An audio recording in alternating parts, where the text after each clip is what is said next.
నమస్తే అందరికీ. నేను మీ రైతు బిడ్డ నాగరాజ. ఈ వీడియో ఏమంటే కర్ణాటక స్టేట్ టమాటా ఎక్కడెక్కడ స్టార్ట్ అయ్యాయి కాయలు, కోసే కాయలు అనేది ఈ వీడియో.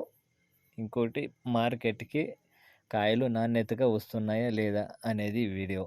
అన్ని మార్కెట్లకి అదేనా ఇన్ఫర్మేషను.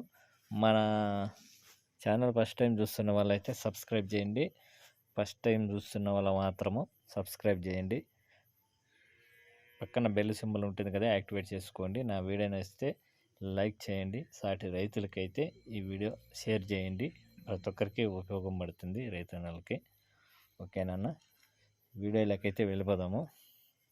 కర్ణాటకలో కర్ణాటక చిత్రదుర్గలో ఎక్కువైతే ఉన్నాయన్న. ఎక్కువ అంటే ఒక 50% ఉన్నాయన్న అక్కడ ఎక్కువ తోటలు. మనకు వచ్చిన ఇన్ఫర్మేషన్ ప్రకారము 1వ కటింగు, 2వ కటింగు, దగ్గరలో శాంపుల్ వచ్చే తోటలు కూడా ఎక్కువ ఉన్నాయన్న చిత్రదుర్గ ఏరియాలో. తర్వాత వచ్చి ఒసూరు, మాలూరు, ఒసూరు వచ్చి తమిళనాడు వస్తుంది. మాలూరు వచ్చి కర్ణాటక వస్తుంది. రెండు పక్కన కాబట్టి ఒసూరులో వచ్చి అన్ని నదుల్లో ఉన్నాయన్న. అన్ని నదుల్లో ఉన్నాయి. ఇప్పుడు కోతలు కోస్తూనే ఉన్నాయి. అన్ని నదుల్లో ఉన్నాయి. తర్వాత వచ్చి మాలూరు అక్కడక్కడ ఉన్నాయన్న. మాలూరు, శ్రీనివాసపురము, చింతామణి, ఈ కోలారు ఏరియాలో అక్కడక్కడ ఉన్నాయి. ఇప్పుడు కోతలు వస్తున్నవి. ఇంకా తర్వాత వచ్చి పురిగెడుతున్నవి అన్నీ ఉన్నాయి. ఇంకోటి ఇప్పుడు మార్కెట్కి కాయలు ఈ వర్షం పడిన దానివల్ల అన్ని మార్కెట్లకి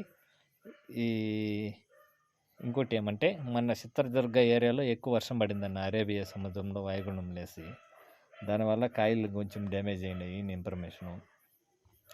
ఆ తర్వాత ఇప్పుడు మన ఏరియాలో మార్కెట్లో ఎక్కువ వర్షం పడిండేది మన తుఫాను వల్ల మార్కెట్లకి నాణ్యత అనేది పోలేదన్న కాయలు. దాని నుండి ఎక్కువ డౌన్ అయ్యాయి. ఈ వారం 10 రోజులు పోతే మార్కెట్ అనేది తెలుస్తుందన్న, రేజ్ అయ్యేది అట్లే ఉండేది. నా వీడియో నచ్చితే ఖచ్చితంగా లైక్ చేయండి అన్న. ఇది